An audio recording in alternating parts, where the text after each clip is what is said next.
ज्ञानाञ्जनशलाकया चक्षुरुन्मिलितं येन तस्मै श्रीगुरुवे नमः। श्रीचैतन्यमनोभीष्टं स्थापितं येन भूतले स्वयं रूप कदा मह्यं ददाति स्वपदान्तिकम्।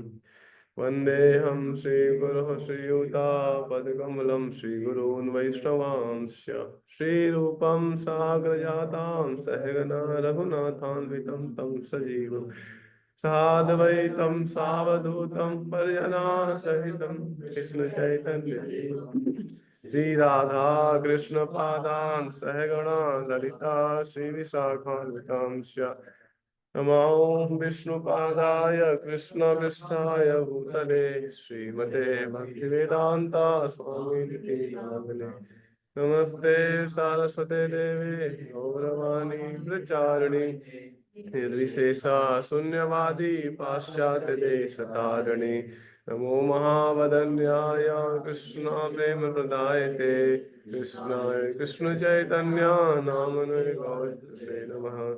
हे कृष्णा करुणा सिंधो दीनबंधो जगत्पते गोपेशा गोपिका कांता राधा कांता नमोस्तुते तप्त कांचन गौरांगी राधे वृंदावनेश्वरी वृषभानुसुते देवी प्रणमामि हरिप्रिये वंशाकल्पतरुभ्यश्च कृपा सिन्धु भयेव च पतितानां पावनेभ्यो वैष्णवेभ्यो नमो नमः। जय श्री कृष्ण चैतन्य प्रभु नित्यानंद श्री अद्वैत गदाधर शिवासादि गौर भक्त वृंद हरे कृष्णा कृष्णा कृष्णा हरे हरे हरे राम राम राम हरे हरे। हरे कृष्णा। तो आप सभी का स्वागत है आज के भगवद गीता सत्र में। तो आज हम लोग पढ़ेंगे भगवद गीता का दूसरा अध्याय श्लोक नंबर 59। तो हम लोग स्थित प्रज्ञा वाला सेक्शन चल रहा है भगवद गीता में। श्लोक नंबर 59 हम निकाल सकते हैं, उसको हम लोग डिसाइड करेंगे। 59 विषया विनिवर्तन्ते निराहारस्य देहिनः रसवर्जं रसोपस्य परं दृष्ट्वा निवर्तते। विषया विनिवर्तन्ते निराहारस्य देहिनः रसवर्जं रसोपस्य परम दृष्ट्वा निवर्तते। विषया विनिवर्तन्ते निराहारस्य देहिनः रसवर्जं रसोपस्य परम दृष्ट्वा निवर्तते। तो जैसा कि अर्जुन ने जो प्रश्न पूछा था भगवान से, जो 4 प्रश्न पूछे थे, तो उसमें का ये तीसरे क्वेश्चन का आंसर है ये। तो उसमें जब अर्जुन पूछते हैं किम आसीत, जो तीसरा क्वेश्चन है किम आसीत, कैसे जो स्थित प्रज्ञा होता है कैसे वो बैठता है। तो उसमें भगवान ने ये 758 से लेके 63 मतलब 6 श्लोक में उसका आंसर किया है। तो हमने कल पहला श्लोक पढ़ा, आज दूसरा श्लोक हम लोग पढ़ रहे हैं। तो ये सारे श्लोक आपस में कनेक्टेड है, उसको हम लोग देखेंगे कैसे कनेक्टेड है आज। तो ये 6 जो वर्ड्स हैं ये आंसर किसका है, किम आसीत, कैसे जो स्थित प्रज्ञा जो जीवन मुक्त होता है व्यक्ति वो कैसे बैठता है। तो इसका हम लोग अनुवाद पढ़ेंगे, उसके बाद तात्पर्य। तो प्रभुपाद जी इसमें लिखते हैं अनुवाद में, देहधारी जीव इंद्रिय भोग से भले ही निवृत्त हो जाए पर उसमें इंद्रिय भोगों की इच्छा बनी रहती है, लेकिन उत्तम रस के अनुभव होने से ऐसे कार्यों को बंद करने पर वह भक्ति में स्थिर हो जाता है। तो ये इसका अनुवाद है। तात्पर्य भाई श्रील प्रभुपाद, जब तक कोई अध्यात्म को प्राप्त ना हो तब तक इंद्रिय भोग से विरत होना असंभव है। विधि विधानों द्वारा इंद्रिय भोग को संयमित करने की विधि वैसी है जैसी किसी रोगी के किसी भोज्य पदार्थ खाने पर प्रतिबद्ध लगाना, किंतु इससे रोगी की ना तो भोजन की प्रति रुचि समाप्त होती है और ना वह ऐसा प्रतिबंध लगाया जाना चाहता है। इसी प्रकार अल्पज्ञानी व्यक्तियों के लिए इंद्रिय संयम के लिए अष्टांग योग जैसी विधि की संस्तुति की जाती है, जिसमें यम नियम आसन प्राणायाम प्रत्याधान धारणा समाधि सम्मिलित है। किंतु जिसने कृष्ण भावनामृत के पथ पर प्रगति के क्रम में परमेश्वर कृष्ण के सौंदर्य का रसास्वादन कर लिया है, उसे जड़ भौतिक वस्तुओं में कोई रुचि नहीं रह जाती। अतः आध्यात्मिक जीवन में ये सारे प्रतिबद्ध अल्पज्ञानी नव दीक्षितों के लिए ऐसे प्रतिबंध तभी तक ठीक है जब तक कृष्ण भावनामृत में रुचि जागृत नहीं हो जाती, और जब वास्तव में रुचि जग जाती है तो मनुष्य में स्वतः ऐसी वस्तुओं के प्रति अरुचि उत्पन्न हो जाती है। हरे कृष्णा। हम सभी वैष्णव चरणों में प्रार्थना करते हैं ताकि हम वो उनको आशीर्वाद दे, ताकि हम कुछ भगवान के बारे में बोल सके और अपने शुद्धि के लिए। हरे कृष्णा।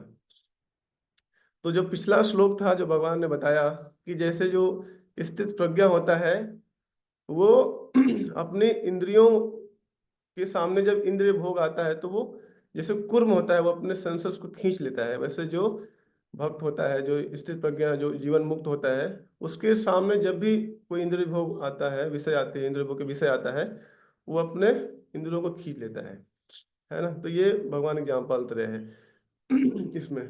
फिर जो अगला श्लोक है विषया विनिवर्तन्ते निराहासद्यैनम, इसको हम लोग देखेंगे, इसका मीनिंग देखेंगे।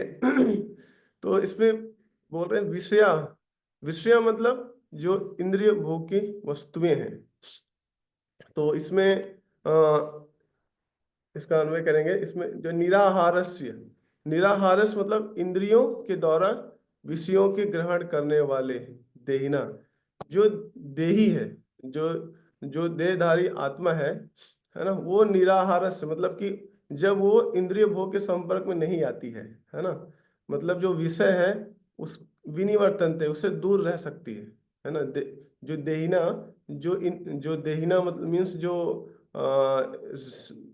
आत्माधारी, जो शरीरधारी जो आत्मा है, वो निराहार, निराहार मतलब कि जो किसी को खाना नहीं दिया रहा है, मतलब उसको विषय भोग नहीं दिया जा रहा है, तो वो विषय भोग के बिना रह सकती है, विनिवर्तनते मतलब रह सकती है, लेकिन रस वर्जम, उसका जो रस वर्जम मतलब उसका जो भोग की इच्छा है वो नहीं जाता है। मतलब इन शॉर्ट हम लोग समझ सकते हैं, कोई व्यक्ति है वो, उसको रिस्ट्रिक्शन लगा सकते हैं है ना, या वो अपने इंद्रियों को कंट्रोल कर सकता है किसी चीजों से, है ना, लेकिन उसके अंदर जो इच्छा है रस वर्जम, उस चीज को भोग करने का, उस इंद्रिय वस्तु को भोग करने का, वो इच्छा नहीं जाती है।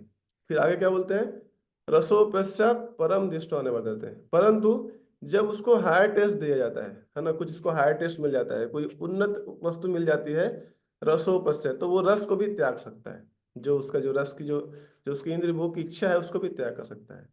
तो ये तो इसका ये है मीनिंग है कि देवधारी जीव इंद्रिय भोग में भले ही निवृत्त हो जाए पर इसमें इंद्रिय भोगों की इच्छा बनी रहती है, लेकिन उत्तम रस के अनुभव होने पर उस ऐसे कार्यों को बंद करने पर वह भक्ति में स्थिर हो जाता है। इसको और अच्छे समझेंगे, जो पिछले श्लोक से लेके, तो भगवान पहले बोल रहे हैं कि मान लीजिए अर्जुन को बोल रहे हैं कि अर्जुन तुम क्या करो, अपने इंद्रिय को संयम कर लो, मतलब जैसे कोई भोग की इच्छा है, अपने इंद्रियों को संयम कर लो।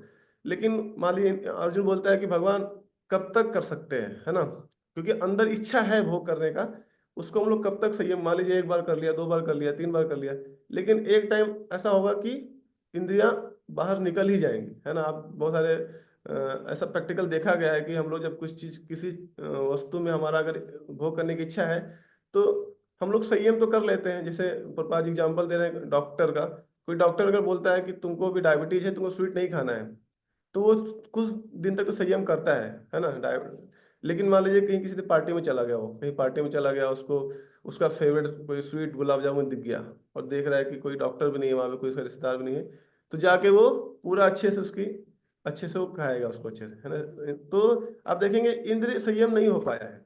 तो भगवान को अर्जुन बोले कि तो कैसे हो पाएगा, तो भगवान सोल्यूशन दे रहे कि हाँ मुझे पता है, सही बोल रहे हो तुम, नहीं हो पाएगा, इसीलिए रस परम दृष्टो निवर्तते, हमको क्या है, हायर टेस्ट चाहिए, है ना, कुछ हमको उससे उन्नत वस्तु चाहिए, जिससे हम ये, जैसे एग्जांपल देते, जैसे करतार रखा हुआ है, कोई कोई छोटा बच्चा है, उसको बहुत मोबाइल से अटैच है, तो उसको आप बोलेंगे मोबाइल छोड़ दो, मोबाइल छोड़ दो, मोबाइल छोड़ दो, तो मोबाइल होता तो ना छोड़े, लेकिन उसको क्या बोलो, बेटा करताल पकड़ लो, तो करताल पकड़ेगा तो मोबाइल अपने आप छोड़ देगा। मतलब उसको एक एक रिप्लेसमेंट, हमको उसको छोड़ने के लिए नहीं बोल रहे, उसको हम एक और उससे उन्नत चीज दे दे रहे हैं उसको, हम उससे हायर टेस्ट, उससे उसको और अच्छे से समझ सकते हैं कि जैसे किसी को सूखा चपाती मान लीजिए खाने को मिल रहा है डेली, लेकिन है ना, सूखा चपाती खा रहा है, लेकिन उसके सामने आप पूरा फीस्ट का प्लेट जाकर रख दीजिए, तो ऑटोमेटिक सूखा चपाती छोड़ देगा, वो फीस्ट खाएगा। तो इसी से भगवान एक उसको एक टेक्निक बता रहे हैं कैसे तुम लोअर टेस्ट को छोड़ सकते हैं, मतलब कि जो लोअर इंजॉयमेंट चीजें हैं उसको छोड़ सकते हैं कुछ हायर टेस्ट। तो वो हायर टेस्ट क्या है हमारे लिए, तो प्रभुपाद जी यहाँ पे तात्पर्य लिखते हैं, किंतु जिसने कृष्ण भावनामृत के पथ पर प्रगति के क्रम में परमेश्वर कृष्ण के सौंदर्य का रसास्वादन कर लिया है, उसे जड़ भौतिक वस्तुओं में कोई रुचि नहीं रह जाती। तो इस प्रभुपाद जी सीधे बोले कि इंग्लिश में प्रभुपाद जी बोलते हैं कि who have tested the beauty of Krishna, है ना, जो भगवान की सुंदरता को रसास्वादन कर लिया है उसको, वो इस इंद्रिय भोग जो भौतिक इच्छाएं हैं उसको वो छोड़ सकता है ना। जैसे हमने लास्ट क्लास में देखा था एग्जाम्पल, कैसे इंद्रिय संयम तो बहुत लोग करते हैं, जैसे कोई बीमार है ना, और उसको डॉक्टर ने मना किया तो भी इंद्रिय संयम कर रहा है। और दूसरा व्यक्ति है, उसको पैसा नहीं है, मान लीजिए वो किसी मार्केट में जाता है, उसको खाने की इच्छा है, लेकिन उसके पास पैसा नहीं है, तो वो पैसे की वजह से इंद्रिय संयम कर रहा है ना, ऐसा है। लेकिन जो भक्त होता है वो भगवान के लिए इंद्रिय संयम करता है। जैसे मान लीजिए एकादशी का व्रत है, तो उसके हृदय में इच्छा क्या है, मैं भगवान की प्रसन्नता के लिए आज एकादशी का व्रत रहूंगा, है ना, तो वो पूरा भगवान से प्रार्थना करता है, और भगवान की कृपा से वो उसको फॉलो कर पाता है अच्छे से।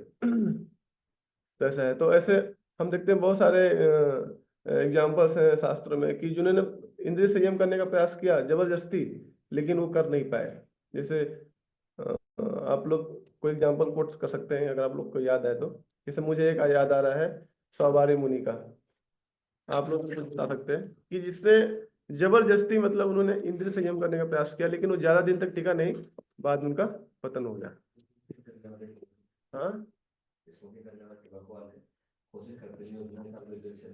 हाँ हाँ हाँ हाँ, प्रोजी ने प्रैक्टिकल एग्जाम्पल दे रहे हैं कि कैसे कुछ लोग नए साल का रेजोल्यूशन लोग लेते हैं कि आज मैं ये करूंगा वो करूंगा, तो कुछ दिन तो ट्राई करते हैं करने का, लेकिन क्योंकि उनके जीवन में कोई हाई टेस्ट नहीं है तो उनके वो उसको कंट्रोल नहीं कर पाते हैं, वो फिर से उनको इंद्र भोग में फिर से लग जाते हैं। और दूसरा बहुत परफेक्ट एग्जाम्पल है दुर्वासा मुनि, विश्वामित्र मुनि का। उन्होंने इतने सालों तक तपस्या किया, विश्वामित्र मुनि ने अपने सेंसेस को कंट्रोल करने का प्रयास किया, लेकिन क्योंकि प्रभुपाद जी बोले उनके जीवन में कुछ, उन्होंने भगवान का सुंदरता को टेस्ट नहीं किया था, है ना। इसमें आप कमेंट्री में जाएंगे तो विश्वनाथ चक्रधर ठाकुर कमेंट्री में लिखते हैं कि जो परम दृष्टा निवर्तते का अर्थ है कि हु हैज सीन द परमात्मा, जिन्होंने परमात्मा का को देख लिया है ना, जिन्होंने परमात्मा का रसास्वादन कर लिया है, वो इन निकृष्ट चीजों को छोड़ सकता है, जो भौतिक चीजें हैं उनको छोड़ सकते हैं। तो ये कमेंट्री में लिखते हैं। तो और थोड़ा हम लोग एनालाइज करेंगे कि व्हाट इज दिस परम दृष्टा निवर्तते, है ना। तो हमारे भक्ति शास्त्री में जब हम लोग पढ़ाया जा रहा था, तो उस दिन हमारे प्रभु जी वंशीधर को ले रहे थे, तो उन्होंने बताया कि what is meaning of testing the beauty of Krishna, है ना, कृष्णा का जो ब्यूटी को टेस्ट करने का मतलब क्या है। तो उसमें प्रभु जी बोले थे कि बहुत भक्तों के जीवन में बहुत कुछ हो सकता है, इससे बहुत सारी ड्यूटी उनको लॉर्ड का जो फॉर्म है बहुत अट्रैक्टिव लगता है, तो जाके भगवान के सामने घंटों घंटों खड़े रहते हैं, है ना, उनसे प्रार्थना करते हैं भगवान से, उनके लिए वही हायर टेस्ट है ना। तो एक भक्त था, तो उसका तो ऐसा एक्सपीरियंस था कि जब वो पहली बार उसने मंदिर में कदम रखा है इस्कॉन टेम्पल में, वो राधा कृष्ण जो डिटीज उनको देख के उसके आंखों में आंसू आने लगा, हालांकि पहले वो भक्त नहीं था, है ना, भक्ति कभी नहीं किया उसने। पहली बार जब मंदिर में आया, वो भगवान की विग्रह देख के उसके नेत्रों से आंसू गिरने लगा, देखते ही पता नहीं उसके हृदय में क्या हुआ, और भगवान को ही देखता रहा घंटों घंटों, है ना। उसके बाद उसने रेजोल्यूशन लिया कि मैं भी डेली 16 वाला करूंगा। उस दिन से वो डेली 16 वाला, हालांकि अभी वो ब्रह्मचारी है डिवोटी है इस्कॉन में, वो अपना शेयर कर रहा था कि प्रभु जी ऐसा मेरे साथ हुआ, मैं पहली बार भगवान के टेम्पल गया, देख के ही मेरे नेत्रों से आंसू गिरने लगा, है ना, अपने आप, किसी ने मुझे प्रीचिंग नहीं किया है। फिर वो इस्कॉन के प्रोग्राम्स में जाने लगा धीरे धीरे, है ना, और माला भी सीधे 16 माला करने लगा, है ना, यूथ सेंटर में शिफ्ट हो गया, है ना, अभी वो मंदिर में ज्वाइन कर लिया। और लेकिन उसका भी, उसको कोई भी सेवा पूछता है कि भाई तुम क्या सेवा करना चाहोगे, तो हमेशा बोलता है मैं विग्रह सेवा करूंगा। क्योंकि डीटी से उसका अटैचमेंट है, उसने एक एक हायर टेस्ट डेवलप कर लिया भगवान के। तो किसी का नाम होली नेम के प्रति है, तो किसी के भगवान के नाम भी, वो भगवान का नाम ही लेते रहते हैं। तो ये सब क्या है, भक्ति में कोर चीज है।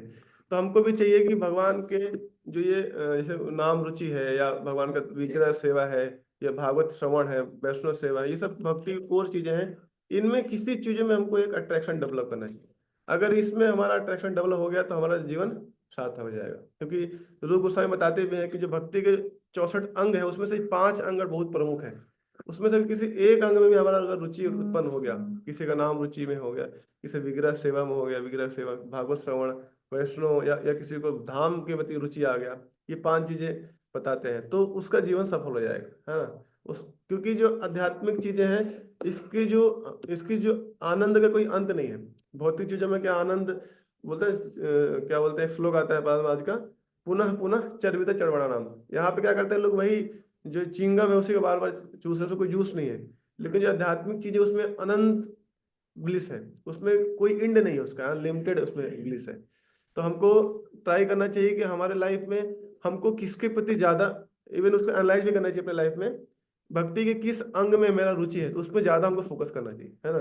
तो उसमें जैसे विग्रह सेवा हो गया, भगवान का सेवा, या भगवान के नाम में, या भागवत श्रवण में, है ना, अलग अलग प्रकार के हो सकते हैं। हाँ, एक मथुरा वॉश, तो पहला विग्रह सेवा, भगवान का सेवा, दूसरा भक्तों की सेवा, तीसरा भागवत श्रवण, और चौथा मथुरा वास, है ना, और पांचवा, पांचवा क्या था रिवल, मथुरा वास, विग्रह सेवा, भागवत श्रवण, है ना, वैष्णव सेवा, और भक्तों का संग, भक्तों का संग। तो ये 5 चीजें हैं। तो इसमें हमको पांचों चीज में ट्राई करना चाहिए किस चीज में हमारा रुचि है। और दूसरा चीज गुरु जी बोल रहे थे कि जब हम कोई कुछ श्रवण करते हैं, श्रवण में हम लोग क्या करते हैं, 3 स्टेप होता है, एक श्रवण होता है, एक मनन होता है, एक निधिध्यासन होता है ना। हालांकि मैं उसका बहुत ट्राई सब प्रयास कर रहा हूँ, लेकिन अपना बताना बहुत मुश्किल होता है। जनरली हम लोग श्रवण कर लेते हैं, लेकिन उसका आगे वाला प्रोसेस नहीं करते हैं।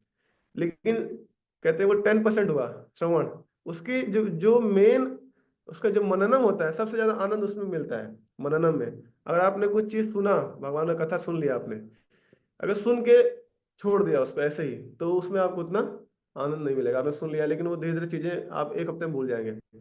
लेकिन उसका आपने मननम कर लिया, उसमें जो आनंद है मननम में, है ना, वो अगर आपका हैबिट लग गया मननम का, तो ऑटोमेटिक आप देखेंगे उस चीज को आप अप्लाई भी कर सकते हैं। तो श्रवणम के साथ मननम भी इंपॉर्टेंट है। जैसे राजेश साहब को बताते हैं कि उसका सबसे अच्छा टेक्निक है कि अगर आप श्रवण किए हैं तो तुरंत 10 मिनट बैठ के उसका मननम कर लीजिए, तुरंत उसी समय। अगर उसको आपने थोड़ा होल्ड करेंगे, ठीक है शाम को कर लेंगे, या कुछ भक्त लोग होते हैं शाम को भी करते हैं शेड्यूल बना के, लेकिन सबसे बेस्ट टेक्निक है तुरंत कर लेंगे। तो वो गुरु जी बोले थे कि अगर कोई मननम कर रहा है, हम कुछ श्रवणम कर रहे हैं साथ में उसको मननम भी कर रहे हैं, तो धीरे धीरे क्या होगा, हमारी जो हमको बहुत आनंद आने लगेगा भक्ति के श्रवण में, बहुत आनंद आने लगेगा। क्योंकि जो आध्यात्मिक चीजें उसको जो लोग मननम करते हैं, मंचिंग करते हैं, तो बहुत ज्यादा और चीजें खुल के आती हैं आपको, अंदर अंदर से भगवान बहुत प्रेरणा देंगे, अंदर से आपको साक्षात्कार देंगे। उसमें आदमी अंदर ही बहुत अच्छे से वो, मतलब बहुत भक्ति के बहुत गहराई में जा सकता है वो। क्योंकि लोग श्रवणम करते हैं तो ज्यादा हम लोग ऊपर ऊपर से समझते हैं चीजों को, लेकिन जो उसको मननम करते हैं तो और गहराई में जा सकते हैं उसको भक्ति में, और उसमें बहुत आनंद है मननम में। और फिर जैसे मननम करेंगे तो नेक्स्ट स्टेप निधिध्यासनम होगा, मतलब वो अप्लाई भी कर सकते हो उसको आप, है ना। तो ये है। तो और और मुझे एक बहुत अच्छा एग्जाम्पल आ रहा है कैसे प्रभुपाद जी ने भी यही टेक्निक यूज किया वेस्ट में प्रचार करने के लिए, परम दृष्टवा निवर्तते। तो जब प्रभुपाद जी वेस्ट गए थे तो पूरा हिप्पी मूवमेंट चल रहा था वहां पे, है ना। लोगों को कुछ खाने का तरीका नहीं पता था, कैसे रहना है कुछ नहीं। They were completely like they don't know anything how to live a life, है ना। कंप्लीटली एकदम फ्रस्ट्रेटेड थे, डिप्रेस थे, अनगाइडेड थे, है ना। उनको पता नहीं था जीवन का उद्देश्य क्या है ना, क्या करना है। लेकिन प्रभुपाद जी गए, उनको एक डायरेक्शन दे दिया, है ना। प्रभुपाद जी ने उनके लिए फीस्ट बनाया, है ना। और फीस्ट अच्छा अच्छा पकवान बना के खुद बना के खुद खिलाते थे। उसमें से सबसे फेमस था वो ISKCON bullets. Prabhupada ji ISKCON bullets बना देते थे बहुत सारे, और क्लास में रख देते थे, और डिवोटी आके उसमें अनलिमिटेड कितना भी चाहे खा सकते हैं, कोई रिस्ट्रिक्शन नहीं था। ये इस्कॉन बुलेट्स, इस्कॉन का एक गुलाब जामुन है, बहुत फेमस मोहन लाल जिसको बोलते हैं हम लोग, लाल मोहन। तो वो प्रभुपाद जी को पता था टेक्निक, तो क्योंकि उनको खाना भी नहीं आता था उन लोगों को। तो जब संडे फीस्ट होता था वहाँ पे, प्रभुपाद जी स्टार्ट किया था, तो जब लोग वहाँ पे आते थे तो बहुत लोग केवल खाने आते थे। इतना अच्छा अच्छा प्रभुपाद जी वहाँ पे बना के उनको खिलाते थे कि वो लोग अट्रैक्ट हो गए। बोले इतना अच्छा खाना भी मिल रहा है, सुनने को भी मिल रहा है, ऐसा करके। और वहाँ पे वो गेट, जहाँ पे उनका रूम था, उसके लास्ट गेट पे एक डब्बा रहता था बड़ा सा, उसमें लाल मोहन, जिसको हम लोग स्कॉन ब्लड बोलते हैं, रखा रहता था। और डिवोटी आके उसको खाते थे। तो धीरे धीरे डिवोटी जुड़ने लगे, बहुत सारे डिवोटी जुड़ने लगे। एक बार एक डिवोटी था, वो भी बहुत दिन से सेवा कर रहा था, लेकिन उसका लगा अरे बहुत दिन हो गया, अभी तो मैं यहाँ पे कहाँ के, मतलब मैं भूल ही गया मेरा, मतलब मेरा पहले मैं क्या करता था, चलो फिर वापस जाते हैं वही करने के लिए। तो जाने लगा, बोला यहाँ बहुत सेवा भी करना पड़ता है ना, भक्त लोग भी कुछ कुछ कमेंट करते रहते हैं। अब देखिए आध्यात्मिक जीवन में थोड़ा शुद्धिकरण तो होगा ही, तो थोड़ा शुद्धिकरण उसका होने लगा। भक्त लोग बोलने लगे ये सेवा करो वो सेवा करो, वो फ्रस्ट्रेट हो गया, बोला अभी मैं जा रहा हूँ, मैं सेवा नहीं करूंगा। लेकिन जाने लगा तो देखा उसका नजर गया उस डब्बे पे जिसमें गुलाब जामुन रखा था। उसने बोला यार मैं चला जाऊंगा तो ये नहीं मिस हो जाएगा, ठीक है आज खा लेता हूँ, कल चला जाऊंगा। तो फिर उस दिन खाया अच्छे से, फिर बोला कल चला जाऊंगा, फिर कल फिर जाने लगा, फिर उसका जो कहते हैं नजर गया उस डिब्बे पे गुलाब जामुन के। फिर बोला ठीक है यार इसको ये मिस करूंगा मैं। फिर उस दिन ऐसे करते करते तो कभी जा ही नहीं पाया, है ना। तो उनको देखा जाए तो वो ग्रॉस लेवल पे ही था उसका हायर टेस्ट, तो पापा जी ने वहीं से ग्रॉस लेवल से स्टार्ट किया है। लेकिन उन्होंने पापा जी नई टेक्निक यूज किया, हायर टेस्ट कैसे लोगों को बाई प्रसादम, बाई हरिनाम संकीर्तन, उन लोगों को अट्रैक्ट कर लिया। क्योंकि उनके जीवन में कुछ था ही नहीं करने के लिए, क्या करे, तो पापा जी ने एक पॉजिटिव इंगेजमेंट दिया, है ना, प्रसादम का, सेवा का, ऐसा है। और एक प्रभा जी की बहुत महान शिष्या थी, जिनका नाम था लादेनी माता जी। उनके भी लाइफ में हम देखेंगे कैसे उनके जीवन में कितना ट्रांसफॉर्मेशन आ गया जस्ट भाई प्रभा जी का संग मिला, इस्कॉन में आए वो। तो उनका थोड़ा लाइफ हिस्ट्री पढ़ेंगे, देखेंगे 15 मिनट में। तो जो उनका पहले जो नाम था लादेनी माता जी का, उनका नाम था लिंडा नाम था। तो लिंडा बहुत छोटी थी, तो पहले से उनका जो हार्ट था बहुत कोमल हार्ट था, बहुत कोमल हार्ट की थी वो। और जब बचपना उनका कैसा गुजरा, वो जो भी लोगों पे बहुत दया करती थी। एक बार वो देखी एक कुत्ता ठंडी में खड़ा ठुठुर रहा था, उसको घर लेके आ गई। माँ बोली उनकी अरे तुम इसको क्यों, कुत्ते को क्यों लेके आ गई हो? हालांकि फॉरेन में तो प्रचलन है कुत्तों को पालने का, तो उन्होंने एक्सेप्ट कर लिया। फिर दूसरे दिन गई, एक मेढक ठुठुर रहा था, उसको भी लेके आ गई मेढक को, कि माँ हमारी देखो इसका कोई फ्रेंड नहीं है, ये भी भूखा है कैसे रहेगा, इसको भी रख लेते हैं। तो मेढक भी को भी रख लिया उसने उन्होंने, है ना। तो उनका बचपना ऐसे, तो बहुत उनके हृदय में बहुत करुणा थी। तो एक बार क्या हुआ, उनके स्कूल में एक्सपेरिमेंट चल रहा था। तो एक्सपेरिमेंट चूहे का एक्सपेरिमेंट था, तो चूहों का बिहेवियर ऑब्जर्व करना था। तो सबको एक चूहा दिया गया, सबने बिहेवियर ऑब्जर्व किया, है ना। फिर बाद में सबको चूहे वापस करने थे, है ना। लेकिन तो उन्होंने पूछा टीचर से कि मैम आप क्या करेंगी चूहे का वापस लेके। तो बोले अभी इसको हम लाए थे बिहेवियर ऑब्जर्व करने के लिए, अभी तो हो गया है, अभी इसको हम लोग मार देंगे। तो बोला अच्छा। तो उन्होंने बोला मेरा चूहा तो पहले ही भाग गया। वो फिर ऐसा बोल दिया, मेरा चूहा तो पहले भाग गया। तो वो अपने उस चूहे को सबमिट नहीं की, उन्होंने क्या किया, उस चूहे को चुपके से उसको अपने अपने स्कर्ट में छुपा के घर लेके आई। उनकी मदर बोली एक और नया प्राणी तुम लेके आ गई हो। बोले तो मन वाला, अरे माँ रख लो इसको, इसको मेरे मारने वाले थे, चलो मेरी आधी रोटी इसको मैं दे दूंगी, ये खा लेगी, ऐसे करके। तो माँ बोले ठीक है तुम क्या कहते हो, तुमको ऐसे तुम्हारा नेचर ही है। तो उस चूहे को भी उन्होंने रख लिया और उसको भी साथ में करती थी उनको। और उनका जो नेचर था काफी फ्रेंडली नेचर था, लोगों को फ्रेंड बनाना, है ना। और पोयम भी बहुत अच्छी कविता भी लिखती थी वो, है ना। ऐसा करके धीरे उनका बचपना बीता। और उसके बाद वो एक बार जब जब कॉलेज में गई तो उनका मुलाकात माइक से हुआ। माइक, फिर दोनों लोग में काफी अच्छा फ्रेंडशिप हो गया। फिर not like later they got married there. लेकिन वो लोग हमेशा बात करते थे साथ में कि लाइफ में कुछ है ही नहीं, है ना, कुछ खुशी नहीं है, हम लोग इतना कुछ प्रयास करें लेकिन कोई जीवन में कोई खुशी नहीं है, ऐसा लोग बात करते थे। और बहुत सारी आध्यात्मिक पुस्तकें लाके पढ़ते थे, लेकिन उसको पढ़ने के बाद भी उनके जीवन में कुछ ज्यादा बदलाव नहीं आ रहा था। बोले अरे इससे पढ़ने से कुछ नहीं हो रहा है। वो भगवान से प्रार्थना करते थे कि अरे ये जीवन में कुछ क्या, मतलब क्या उद्देश्य जीवन का क्या है, ऐसा प्रार्थना करते थे। तभी जो माइक थे उनको एक बार इस्कॉन के ड्यूटी मिल गए। वहां पे इस्कॉन ड्यूटी मिले तो पता ही आपको, डिवोटी पुस्तक देने का प्रयास करते हैं, तो उन्होंने पुस्तक ले लिया और वो पुस्तक लाए और वापस घर लाए। और दोनों माइक और लिंडा दोनों लोग साथ में पढ़ने लगे पुस्तक। और रात भर में पूरी पुस्तक खत्म कर दी दोनों साथ में। और उनको इतना अच्छा लगा कि एक रात में उनको काफी भगवान श्री कृष्ण के बारे में उनको अट्रैक्शन हो गया। हालांकि उन्होंने कभी भगवान कृष्ण का नाम सुना भी नहीं था, लेकिन एक रात में उनको भगवान के लिए पागल हो गए वो लोग, भगवान कृष्ण के लिए अट्रैक्ट हो गए भगवान कृष्ण से लेकर। फिर वो क्या हुआ, उन्होंने फिर खोजने लगे ये लोग भक्त कहाँ मिलेंगे, और भगवान से प्रार्थना करने लगे कि भगवान मुझे भक्तों से कृपया मिला दीजिए, है। तो आपको पता है जैसे आप कोई भगवान से प्रार्थना करने लगता है तो भगवान उसको अरेंज करते हैं। तो कुछ ही दिन में उनको भक्तों का संग मिल जाता है, भक्त लोग मिल जाते हैं। तो जो माइक होते हैं भक्तों के साथ जाते हैं वहाँ पे, जो टेम्पल होता है डिट्रॉइट में, वहाँ जाके टेम्पल में जाते हैं, वहाँ पे ड्यूटी संग लेते हैं। ये माता जी भी साथ में जाने लगती हैं जो लिंडा थी। दोस्तों को बहुत बहुत अच्छा लगने लगता है वहाँ के जो जो जो चीज़ें एक्टिविटी था उनको बहुत अच्छा लगने लगता है। यहाँ पे बुक डिस्कशन हो रहा है ना, और यहाँ पे डीटी वर्शिप है, यहाँ भगवान का सेवा हो रहा है, बहुत अच्छा उनको काफ़ी उनके लाइफ में काफ़ी खुशी आ जाती है।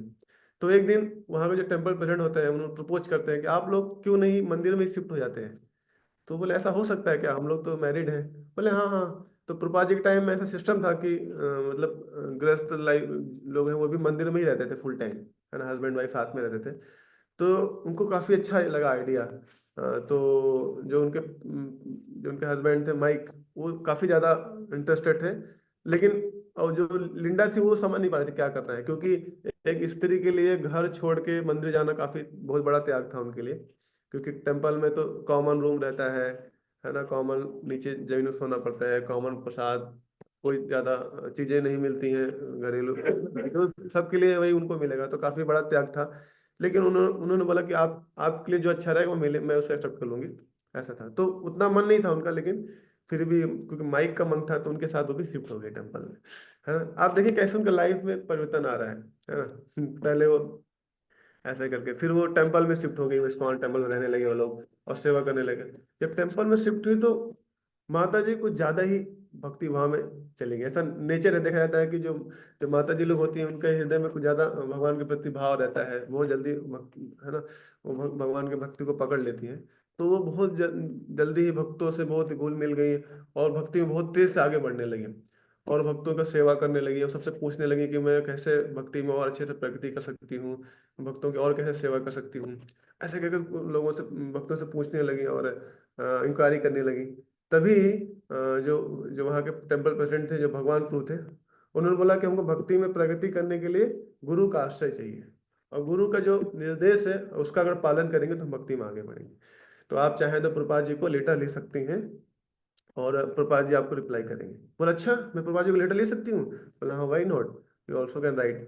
तो वो प्रभुपाद जी को लेटर लिखती हैं कि प्रभुपाद जी मैं मंदिर में रहती हूँ, है ना, मैं मंदिर में, और मैं यहाँ पे भक्तों की सेवा करती हूँ, और मुझे बताया गया है कि गुरु के आदेश से ही हम भक्ति में प्रगति कर सकते हैं, तो कृपया मुझे आप आदेश दीजिए, और मैं आपकी शिष्या बनना चाहती हूँ, कृपया मुझे आप इनिशिएशन दीजिए। ऐसा लिख के प्रभुपाद जी को, वो जो माता जी हैं वो भेजते हैं प्रभुपाद जी को। तो ऐसा, और बाकी सेवा करने लगती हैं। तो मैंने एक छोटा सा वो भी है, क्लिप भी है, तो टाइम भी है, मैं आपको दिखाना चाहता हूँ क्लिप छोटा सा, देख सकते हैं हल्का सा। ये उसी एक ड्रामा बनाया गया था उनके ऊपर। तो वो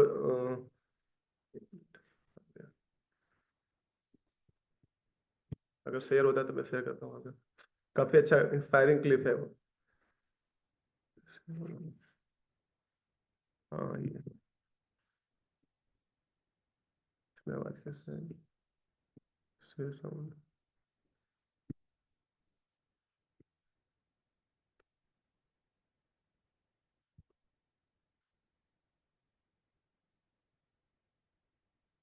प्लीज स्टार्ट।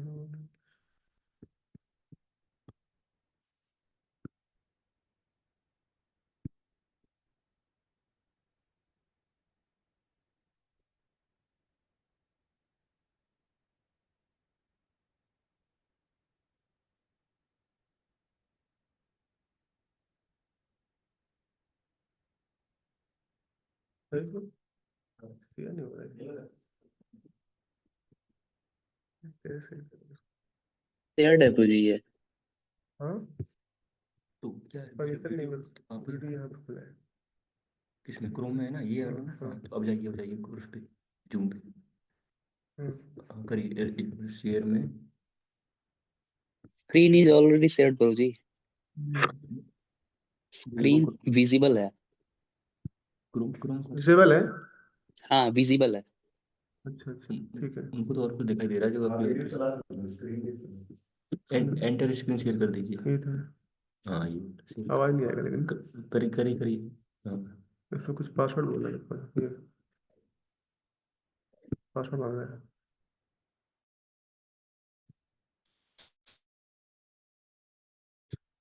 ठीक है, मैं ऑडियो शेयर करता हूँ।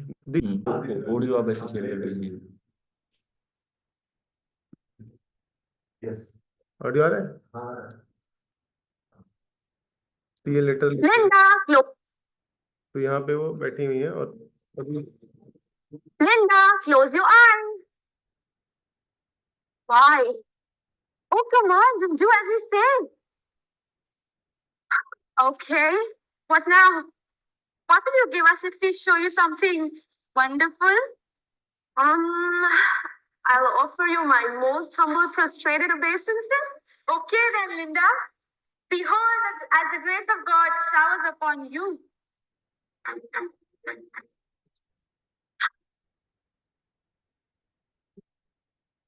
Linda?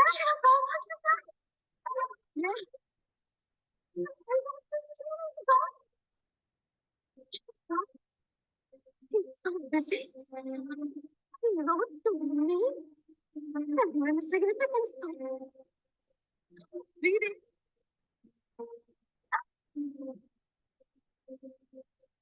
Dear daughter Linda, please accept my blessings. I am in due receipt of your nice letter dated 26th March 1970, asking to become my initiate disciple. I'm very glad to know that you're strictly observing the rules and regulations of Krishna consciousness faithfully. And now, I'm very glad to accept you as my initiated student. Jai! In returning herewith, the beads duly chanted by me. Wow! You initiated man. Ladini Devi Dasi. Lord Krishna's internal potency. It's called Ladini. Ladini. Srimati Radharani. She is the most confidential servant of the Lord. And Ladini Dasi is the servant of Krishna. You and Radharani. Your ever well-wishing. Esi Bhaktivedanta Swami.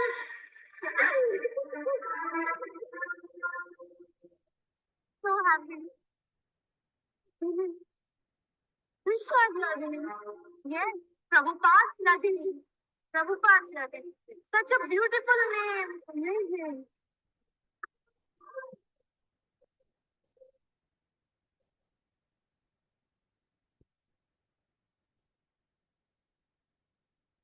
हरे कृष्ण। ये just मैंने share किया, छोटा सा video है, हालांकि और भी है इसमें। तो इसमें अब देखेंगे प्रपाल जी ने उनको उन्होंने लेटर जो लिखा 3 साल पहले लिखा था लेटर, 3 साल तक कोई रिप्लाई नहीं आया, बट वो वेट कर रही थी और 3 साल बाद प्रपाल जी ने उनको रिप्लाई किया, है ना। तो एक्चुअली जो गुरु और शिष्य का जो संबंध होता है बहुत स्पेशल होता है ना। तो क्योंकि वो जन्मों जन्मों का होता है, अगर गुरु ने एक्सेप्ट कर लिया हमको एज ए डिसाइपल तो वो पूरा रिस्पॉन्सिबिलिटी रहता है। तो 3 साल उनको वेट करना पड़ा उसके लिए। तो प्रभुपाद जी ने 3 साल में रिप्लाई किया। Still she was very grateful कि प्रभुपाद जी ने इतने बिजी हैं फिर भी उन्होंने मुझे मुझे रिप्लाई किया। और प्रभुपाद जी बोलते हैं कि आप बहुत अच्छे से रूल्स एंड रेगुलेशन फॉलो कर रहे हैं और आप 16 माला का जप करिए, अच्छे से 4 नियम का पालन करिए और मैं रिस्पॉन्सिबिलिटी लेता हूँ कि आपको भगवत धाम ले जाऊंगा। तो आप देखेंगे हम लोग की तरफ से क्या होता है, हम लोग को 16 माला करना होता है और 4 नियम का पालन करना होता है हम लोग तो। लेकिन जो गुरु की रिस्पॉन्सिबिलिटी ज्यादा बड़ी होती है, वो हमको क्या बोलते हैं, हमें गारंटी लेते हैं कि हम आपको स्पिरिचुअल वर्ल्ड ले जाएंगे। तो ये बहुत बड़ा रिस्पॉन्सिबिलिटी है जो गुरु लेता है हमारे लिए, है ना। आप सोचिए, देखिए कोई अगर आपकी जिम्मेदारी ले रहा है आपको स्पिरिचुअल वर्ल्ड ले जाने के लिए, हम लोग कितने लाइफ टाइम से इस दुनिया में भटक रहे हैं, लेकिन गुरु हमको एक 2 नियम बताता है, 16 माला का जप करिए और 4 नियम का पालन करिए, मैं आपको इसी लाइफ टाइम में भगवत धाम ले जाऊंगा। तो ये प्रभुपाद जिनको ऑर्डर उनको ब्लेसिंग देते हैं, तो उनको तो ऐसा उनका एक्सप्रेशन था, और वो और अच्छे से भगवान की सेवा में लग जाती हैं ऐसे करके। और सेवा करते के वहां पे सेवा करती हैं भक्त में। कुछ कुछ दिन बाद उनको एक इनविटेशन आता है कि आप डेट्रॉइट मंदिर से लॉस एंजल्स जाइए। तो लॉस एंजल्स जाती हैं, वहां सेवा करने लगती हैं। और वहां पे उनको वहां पे कुछ दिन बाद ही जगन्नाथ जी की मूर्ति आती है, लॉर्ड जगन्नाथ बलदेव सुभद्रा की। और जब वो जगन्नाथ जी की ड्यूटीज आती है तो उनका कुछ अलग ही अट्रैक्शन हो जाता है जगन्नाथ जी से। जब जगन्नाथ जी ड्यूटी आती है तो उससे एकदम अट्रैक्ट हो जाती हैं, और वो घंटों घंटों जगन्नाथ जी को देखती रहती हैं। एक बार क्या हुआ था, 5 घंटे लगातार वो जगन्नाथ जी को देखती रही, एकदम एक 5 मिनट नहीं, 5 घंटे एक साथ, वन टाइम। और वो चैंटिंग कर रही थी और लगातार जगन्नाथ जी को देख रही थी वहां पे वो। तो सारे भक्त बोले आज क्या हो गया इसको, जगन्नाथ जी देखी जा रही सुबह से लेके दोपहर हो गया। तो लोगों को लगा कि इनका बहुत ही भगवान के प्रति अटैचमेंट है। आप देखते हैं जब हम किसी चीज में सिंसियरिटी दिखाते हैं तभी हमको सेवा मिलता है ना। तो उनको सेवा दिया गया कि आपको जगन्नाथ जी के पुजारी है, तो उनको जगन्नाथ जी का पुजारी बना दिया गया। और बहुत अच्छे से वो सेवा करने लगी जगन्नाथ जी की, और वो ट्रेनिंग लेने में गई कैसे और अच्छे से सेवा कर सकते हैं। तो जगन्नाथ जी के पुजारी उनको सेवा मिला, है ना, जगन्नाथ जी की पूजा करने लगी वो। और उसके बाद उनकी सिंसियरिटी को देखकर एक सेवा और उनको दी गई। अब देखें जब भक्त लोग का जब बहुत अच्छा एटीट्यूड रहता है, बहुत अच्छा भाव रहता है, उनको उनको भगवान बहुत स्पेशल सेवा देते हैं। तो उनको एक सेवा मिला, प्रभुपाद जी के जितने भी रिकॉर्डिंग थे डिक्टाफोन में, जो रिकॉर्डिंग प्रभुपाद जी करते थे, उसको फिर बाद में ट्रांसलेट करना पड़ता था, टाइप करना पड़ता था। तो वो सेवा, क्योंकि उसमें बहुत अगर कोई प्रॉपरली नहीं करे तो बहुत मिस्टेक्स होती हैं, तो ऐसा कोई भक्त चाहिए था जो सिंसियर हो। तो लादनी को उन्होंने चूज किया कि ये प्रभुपाद जी की जो डिक्टाफोन को ट्रांसलेट करेगी। तो इनको वो सेवा दिया गया। डेली वो 3 से 4 घंटे प्रभुपाद जी की बुक्स ट्रांसलेट करती थी। तो देखा जाए कि प्रभुपाद जी जो बोल रहे हैं उसका सेकंड इनको मिल रहा है चांस सुनने को, उसके बाद सबको मिलता है। तो ये स्पेशल सेवा उनको मिला। तो एक भगवान जगन्नाथ जी की सेवा करती थी, और दूसरा इनकी प्रभुपाद जी की बुक्स को ट्रांसलेट करती थी, ऐसा करके। तो उसके और उनका जीवन में बढ़ती गई आध्यात्मिक बढ़ती गई। तभी उनके जो पति थे उनका इन्विटेशन आया न्यू वृंदावन से कि आप लोग न्यू वृंदावन आइए। प्रभुपाद जी ने अभी स्टैब्लिश किया है new Vrindavan committee West Virginia में, आप लोग वहाँ आइए, वहाँ सेवा करिए। तो लिंडा बोलती है क्या वहाँ जगन्नाथ जी हैं? क्योंकि मैं जगन्नाथ जी पर अटैच हूँ। बोले हाँ हाँ, यहाँ भी जगन्नाथ जी हैं, यहाँ भी आप जगन्नाथ जी की सेवा कर सकती हैं। तो वो वहाँ पे चले जाते हैं लोग, क्या कहते हैं, और न्यू वृंदावन, कुछ लोगों ने सुना होगा कैसा प्लेस है वो वृंदावन है, लेकिन वहाँ बहुत ऑस्टेरिटी था, वहाँ कोई लाइट नहीं था, है ना, कोई बड़ा टेम्पल नहीं था। वहाँ पहाड़ थे, और एक पहाड़ दूसरे पहाड़ के बीच में 4-5 मील का गैप था। तो एक पहाड़ पे एक छोटा सा रूम था, दूसरे पहाड़ में छोटा सा रूम था, नो टॉयलेट, कोई टॉयलेट नहीं था, है ना। तो ऐसे करके वहां पे बने थे। एक आश्रम था जो एक पहाड़ पे था, फिर एक राधा कृष्ण का मंदिर था दूसरे पहाड़ पे था, और तीसरे पहाड़ पे एक जगन्नाथ जी का मंदिर था। तो अब जगन्नाथ जी को पुजारी बनना था, तो वहां पे उसका नाम था बहुला वन।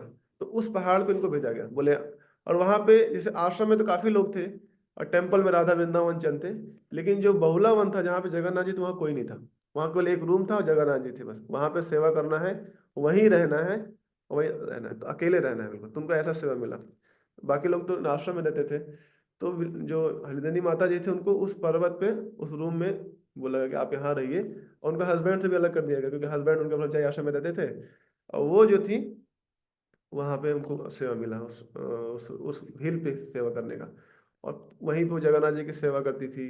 और वहाँ पे पानी लेने जाना होता था, 2 किलोमीटर दूर था, उस पानी भर के लाती थी। वहाँ कोई टॉयलेट भी नहीं था, बाथरूम भी नहीं था। तो उन्होंने खुद ही वहाँ पे 4 लकड़ी गाड़ के, है ना, उसको क्या होता है, पन्नी से उसको पूरा ढक के, ऐसे ऐसे उन्होंने टॉयलेट बनाया वहाँ पे।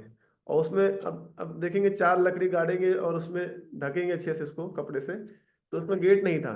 तो नीचे से होके वो जाती थी, क्या कहते हैं, और उस वहां से वहां पे अपना सारा करके फिर वापस निकलती थी। तो ऐसा वहां पे, और लाइट भी नहीं रहता है, तो वहां जगन्नाथ जी की सेवा करती थी। जगन्नाथ जी को भोग लगाती थी, भोग बनाती थी। 6 आरती, 6 आरती करना है, 6 बार भोग लगाना है, और 6 बार कुकिंग भी करना है। और जो कुकिंग है वो गैस चूल्हा नहीं था वहां पे। कुकिंग के लिए आपको लकड़ी काटने जाना पड़ेगा, लकड़ी से चूल्हा में जला के लकड़ी, उससे आपको कुकिंग करना है, भगवान के लिए भोग बनाना है। और उसके बाद भी जो जो वहाँ पे इंग्रेडिएंट थे, जो कुकिंग के इंग्रेडिएंट थे, वो कहाँ से मिलेगा? वो जो 2 माइल पे एक हिल है, वहाँ पे जहाँ आश्रम है, वहाँ पे जाके लाना है आपको। तो हर हफ्ते वो जाती थी वहाँ से सामान लेके आती थी, 1 हफ्ते का कुकिंग करती, भगवान को भोग लगाती थी, ऐसा है। और वहाँ पे जो टेम्परेचर भी होता था वो लगभग माइनस में रहता था। तो जब भी उनको कुछ बात लेना होता था या कुछ भी करना होता तो वो बर्फ ला के उसको तोड़ के उससे वो बात लेती थी। ऐसा करके 18 साल तक उन्होंने किया, पूरा ऐसा ऑस्टेरिटी किया 18 साल। लेकिन उन्होंने बहुत अच्छे से जगन्नाथ जी की सेवा की, बहुत जगन्नाथ जी की सेवा करती थी। और रात में जब सोती थी तो वो जो बलराम जी का जो खड़ाऊ है उसको अपने सर पर रख के सोती थी, क्योंकि प्रभुपा जी ने बोला था कि always take shelter of lord Baladevan. तो भगवान का जो चप्पल था, सैंडल था, उसको सर पे लगा के सोती थी वो। और इतना ऑस्टेरिटी के बाद भी उनके जीवन में ऐसा ऑस्टेरिटी के बाद भी उनको ऐसा नहीं लगता था कि ये मतलब बहुत ऑस्टेरिटी में कर रही हूँ। He was very satisfied, she was very satisfied, बहुत खुश थी वो, बहुत ही संतुष्ट थी वो। और वो वीक में एक बार जाती थी, जब इंग्रेडिएंट लेने के लिए, सामान लेने के लिए वहाँ पे हिल पे, तो सब भक्त लोग उसको घेर लेते थे, क्योंकि इतना वो उनका अच्छा नेचर था, इतना लविंग नेचर था कि सब लोग भक्त उसको घेर लेते थे, सारे भक्त लोग। और सबको, भक्तों के लिए वो संदेश भी ले आती थी, जो भगवान का महाभोग, बाल भोग, और सबको बांटती थी। और सब लोग उसको कहते हैं लव प्रेम करते थे, फिर वहां से लेके आती थी, ऐसा करके। हालांकि ये पास्ट टाइम तो बहुत बड़ा है, अभी टाइम भी हो गया है, तो जस्ट हम लोग नेक्स्ट टाइम कभी इसको और भी डिस्कस करेंगे अच्छे से। तो इसमें बस मैं बताना चाह रहा हूँ कि कैसे उनका लाइफ में देखेंगे, कैसे ट्रांसफॉर्मेशन जो यहाँ पे भगवान श्री कृष्ण जो प्रिंसिपल दे रहे हैं कुर्म वाला, उनके लाइफ में ऑटोमेटिक देखिए उनकी जो जितनी भी मटेरियल चीज अपने आप छूट गई, और कैसे वो भगवान की सेवा में अपने आप लग गई। अब देखिए जो उनकी तपस्या थी, हालांकि बड़े बड़े योगी भी नहीं कर पाएंगे ना, माइनर डिग्री में वो बात ले रही हैं, फिर 6 टाइम कुकिंग, 6 टाइम भोगा, फिर उसको आरती 6 टाइम, है ना। उसके बाद फिर ठंडे पानी से नहा रही है, बाथरूम की कोई फैसिलिटी नहीं है, लाइट भी नहीं है, और अकेले रह रही हैं वहां पे पूरे जंगल में कोई नहीं है, और पति भी नहीं है साथ में, ऐसा करके उनका ऑस्टेरिटी है। तो परम दृष्ट वाले, मतलब because he was getting higher test, why she could do like this.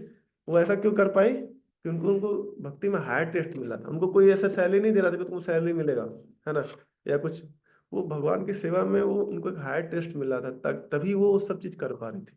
अभी इस स्टोरी तो आगे और भी बहुत इसमें वो है, भगवान का उनका स्टोरी में जो पास्ट टाइम है, अब कभी आप लोग सुनेंगे तो आगे तो और उनकी काफी अच्छा लाइफ चलता है। अभी तो टाइम भी हो गया, इसलिए हम यहीं पे एंड करेंगे। Thank you very much. Hope आप लोगों को काफी इससे अच्छा स्टोरी सुन के काफी इंस्पिरेशन मिला होगा। और जो श्लोक है, दोनों श्लोक थोड़ा बहुत समझ में आएगा कैसे परम दृष्टा नहीं होता तो क्या होता है। जो भगवान की भक्ति सिंसियरली करता है, उसके जीवन में उसको भगवान रस देते हैं, उसको रस, ताकि वो छोटी चीज छोड़ देता है, वो अपने आप उसके जीवन से लोअर चीजें अपने आप छूट जाती है। ठीक है, इसी के साथ हम धन्यवाद देते हैं आप सभी को, इतना पेशेंटली लिसनिंग करने के लिए, टॉयलेट करने के लिए। हरे कृष्णा। तो किसी को कुछ कमेंट?